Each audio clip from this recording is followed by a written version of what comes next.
গেঞ্জিটা দিয়েছে, গেঞ্জিটা মুখের ভিতরে পুরাটা ঢুকাই দিছে। ঢুকাই দেওয়ার পরে তারপরে আমাদের ইয়ে করতেছে, মরতেছে না। পরে 20 মিনিট এভাবে গলায় সেবা ধরে রাখছে।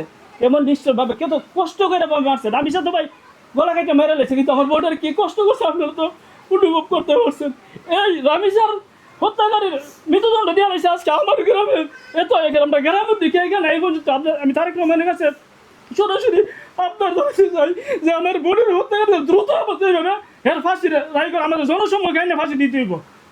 পরের দিন এখানে আসার পরে আমার মাইকিংয়ের জন্য আমার কাকা বলছে যে মাইকিং করার জন্য মাইকিং করছি। এর গাড়ি দিয়ে এই যে খুনি এর সাথে গাড়ি সাথে বোঝা যায়নি। পরের দিন যখন আমার আবার কাকা বলছে এই খনারের কাছে বলছে যে তালচারকের একটা গ্রাম আছে, ওই গ্রামে নাকি নিশাতে আটকে রাখছে। খনারের কথা আমি বিশ্বাস করি না। তারপর দেখুন ভাই মন তো মানে না, দোকান বন্ধ করে আমি ওই ছেলেটা আসছিল, যে ছেলেটা লাস্ট দেখছে সেও আসছিল, হেরে দেওয়া এই সারে যে এই খুনি হের গাড়ি আনাইছি, আরেকটা গাড়ি আনাইছি। নিশাদ মনে করেন 12:30 আমার দোকান, আমার যে দোকান থেকে লাস্ট মজা যে কিনছিল 50 টাকা নিয়ে গেছিলো আমার দোকান, আমার কাছে গেছিলো। ওর সাথে মজা কেনার সময় আমার লাস্ট কথা আমার বোনের সাথে 40 টাকার মজা কিনছে, 2টা চিপস এবং 4টা ললিপপ নিয়ে আসছিল। পরে ওনার শাশি বাড়াইছিল জুস কেনার জন্য, তো জুস না কিনে ছোটো মানুষ তো বোঝা নাই। পরে আপনার এই ওই অন্য মজা কিনে নিয়ে আসছে। পরে আবার 10 টাকা ফেরত নিয়ে আবার আমার দোকানে গেছিলো, কিন্তু এখন আমি আদান দিলাম দোকান বন্ধ করে লাইন আমাদের ছেলে যাবে। পরে আমার দোকানে পাই নাই। তারপরে কাগজে বলছে ওই দোকানে গেছে, এরপর থেকেই সে গায়েব হয়ে গেছে, ওই তো ধরে নিয়ে গেছে। আমি নামাজ পড়ার পরে হাওয়া দেওয়ার পরে আমি বাড়ি থেকে ঘুমাইছি। ঘুমানোর পরে ওই নিশাদের আম্মা চাষি আম্মা আমার ফোন দিচ্ছে, কাকা আপনি কী করেন? আমি চাচ্ছি আমি তো শুয়ে রয়েছি। বলে কাকা আমাদের উপর তো একটার পর একটা বিপদ আসছে, তাহলে কী হয়েছে? বললো যে আপনার দাদি মারা গেল 3 দিন আগে, আবার আমার নানি মারা গেল পরের দিন। এখন তো আমার নিশাদে খুঁজে পাইতেছি না। আমি বলছি চাচ্ছি এটা কী বলেন? তুমি আপনার ছোটো মানুষ যাই কোথাও খেলতে টেলতে যা। তারপরেও কথাটা বললাম, কথা বলার পরে আমি মোবাইলটা রাখার পরে আবার শুয়েছি, আমার ঘুমে ধরে না। পরে আমি উঠলাম যে না, দোকান আমি 7টা বাজে খুলি। আমি এই সময় মনে হয় প্রায় 2:30টার দিকে চাইছি বলেছিলাম না, 2:30টার দিকে। পরে আমার আর ঘুম আসতেছে না। পরে আমি মোবাইলটা রাখা আমি আসছি এদিকে। পরে 2-3 জন ফুলাফান করে বাজারে পাঠিয়েছি কয়েকজন, আমার দোকানের সামনে কয়েকজন পাঠিয়েছি, আবার ওই দিকে পাঠিয়েছি কয়েকজন। সবাই আসে আমার উত্তর দিতেছে আমরা তো খুঁজে পাইতেছি না।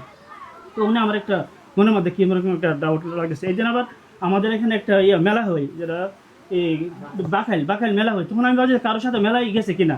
আমি দোকান না খুললে পরে মোটরসাইকেল নিয়ে আমি ফুলাফান নিয়ে ওইখানে মেলাতে গেছি। মেলাতে যাওয়ার পরে 5টা টিম আমি বানাইছি। আমার নানা বাড়ির লোক ছিল, কয়েকজন ছিল ওইখানে, ওই এলাকাতে কয়েকজন ছেলে ছিল। 5টা টিম বানাই আমি জায়গায় ওনার খুঁজি, এই নিশাদরে খুঁজে আমি পাই নাই। না পাই মাগরিবের আদান দিচ্ছি, আর সন্ধ্যা হয়ে গেছে। তখন আমি আপনাদের পাবো না, আবার আমি ব্যাক করছি বাড়িতে, আইসা আমার দোকান হিলে দিচ্ছি। এখন পরের দিন এখানে আসার পরে আমার মাইকিংয়ের জন্য আমার কাকা বলছে যে মাইকিং করার জন্য মাইকিং করছি।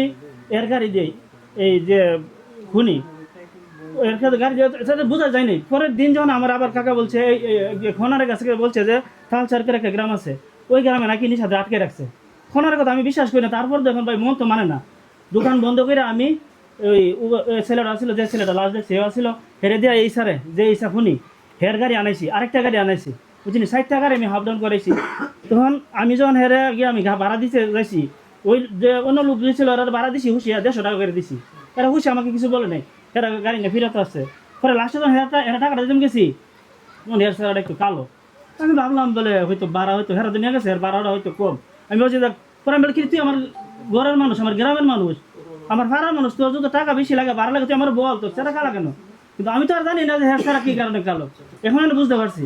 পরে আবার এই কথা বহার মানে বুঝলেন তো, একজন মারার যদি একজন করে মনের কীরকম থাকে, সেন্স ঠিক নাই, বুঝিনি। পরে আবার আমার 150 টাকা দিয়ে 150 টাকা নিয়ে গেছে, কিন্তু সেরা কালো। আর তখন তো আমি আর এটা বুঝতে পারি নাই। পরে আমরা জানতে পারছি যে মার্ডার করছে। চিন্তা করেন, হের গাড়ি আমি 12 জন ছেলে নিয়ে গেছি এখানে, কারণ দূরের জায়গা তো, যদি কোনো সমস্যা হয়, কোনো মনে করেন গ্যাংরা যদি ধরে রাখে, আমি ভাবছি ফোলাখান নেওয়া যায়। আমি মনে করেন প্রায় 12 জন ছেলে নিয়ে গেছিলাম। সারাদিন খুঁজলাম, পাই নাই। আসার পরে আবার কাকা কাকা বললো প্রত্যেকটা স্টেশনে আমাদের আবার ডিউটি বলেছে, আমার আশুগঞ্জ বলেছিল ডিউটি। আবার এই সারাদিন ক্লান্ত পরে আমি তো দোকান খুলি নাই। পরে মনে তো ভাই মানে না, পরে আবার আশুগঞ্জ আমার ডিউটি বলেছে বালানোর পরে আমি আবার 12:30টার দিকে আমি রাত্রে আসে পড়ছি, বুঝলি। তো এমন অবস্থা হে কেমন ফাঁসান উনি, চিন্তা করেন। আমার মনে হয় যেটা যখন আমার দোকানে পাই নাই, তখন ওই দোকানে যাওয়ার পরে ওই তো আসে তো গাড়ি চালা, আশেপাশে দেখছে, দেখার পরে এর গাড়িতে তুলছে, বলছে আমার গাড়িতে আসো ভাই। তো এই তো ভাই তো ছোটো মানুষ বুঝে না, হে ঘরে নিচে নেওয়ার পরে মনে এজার এই করার পরে মনে বলছে আমার আম্মাকে বলে দিব। তখন এর মনের ভিতরে একটা ভয় লেগেছে, গাড়ি আমার যদি আমার কথা বলে দেয় মারে তো আমার ইজ্জত থাকতো না।